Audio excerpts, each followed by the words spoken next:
Zee 24 तास एक पाऊल पुढे।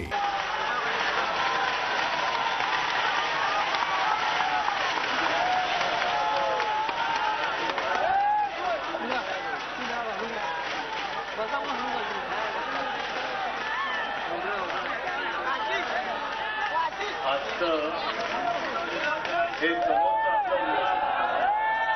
दर्शन घेतल्यानंतर भाषणाची सुरुवात करताना मला शिवसेना प्रमुखांच्या भाषणाची सुरुवात आठवली। जमलेल्या माझ्या तमाम हिंदू बांधवांनो, भगिनींनो आणि मातांनो, त्यांना संपूर्ण भगवा सागर माझ्यासमोर पसरलेला आहे। शिवरायाचा हा रायगड आहे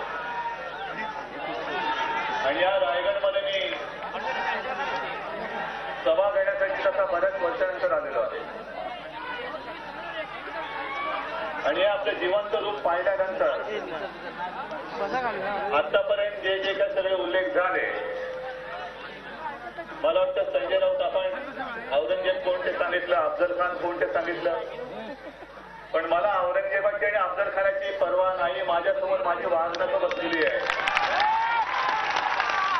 ही वाघनखं आहे आणि जो कोणी गरिबांच्या हिताच्या आड येईल त्या गरिबांच्या हिताच्या आड येणाऱ्याचा कोठडा राजकारणामध्ये ही भगवी वाघनखं काढल्याशिवाय राहणार नाही, हे त्याचं हे असले लक्षण आहे।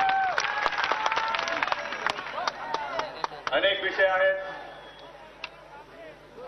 देसाई साहेब म्हणाल तसे टगे आणि भागे आणखी बरेच लोक आहेत। कोणत्या कोणत्या विषयावरती काय काय बोलायचं? शरद पवारांवरती बोलू, अजित पवारांवरती बोलू का तुमचे पालकमंत्री जे सगळे बकासुरासारखे सगळे खात सुटले त्यांच्यावरती बोलू का दिल्लीतल्या मनमोहन सिंगांवरती बोलू? आहे नुसते विषय खूप आहे, बोलायचं काय ही मोठी पंचायत। बरं मला एक सांगा, एक गेल्या 8-10 दिवसापूर्वी आपला गुढीपाडवा झाला आणि गुढीपाडव्याच्या दिवशी मी पुण्यामध्ये होतो। त्या शंकरराव अभ्यंकरांचा एक कार्यक्रम होता, त्या कार्यक्रमाला गेलो होतो।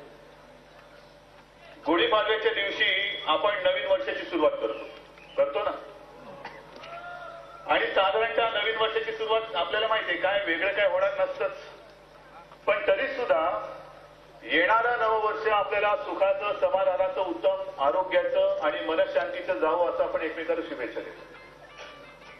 मला वाटते काँग्रेसवाले आणि राष्ट्रवादीवाले एकमेकाला शुभेच्छा देताना येणारं वर्ष हे आपल्याला म्हणजे एकमेकांना मोठमोठ्या घोटाळ्यांचं जावं असं देत असतील करायचं, कारण 5चा घोटाळा हा कमी पडतोय की काय असा दरवर्षी मोठा घोटाळा येतो। अहो किती खाणार तुम्ही? खाऊन खाऊन पोट फुटायची वेळ आली, गरीब गोरगरीब आहे तो उपाशी तडफडतोय, तरी सुद्धा त्यांची हाव संपत नाहीये। भस्म्या रोगापेक्षाही भयंकर आहे, भस्म्या रोगापेक्षाही भयंकर, म्हणजे ज्याला भस्म्या रोग झाला असेल त्याला लाज वाटेल की अरे हे मंत्री त्यांची भूकच भागत नाही। बरं दुसरं ते अजित पवार काय त्यांना बोलायचं? ज्या महाराष्ट्राची ओळख संपूर्ण जगामध्ये शिवरायाचा महाराष्ट्र म्हणून आहे, त्या महाराष्ट्रामध्ये अजित पवार सारख्या नतद्रष्टाला स्थान नाही। अजित पवार ही महाराष्ट्राची ओळख आम्ही होऊ देणार नाही, अजिबात नाही। काय बोलतायत, काय करतायत? बरं आपली एक मराठमोळी संस्कृती आहे, आपले जे कुटुंबातली मोठी मोठी माणसं असतात, आदराची माणसं असतात, त्यांना आपण दादा म्हणतो, कोणाला आबा म्हणतो, कोणाला बाबा म्हणतो ना रे।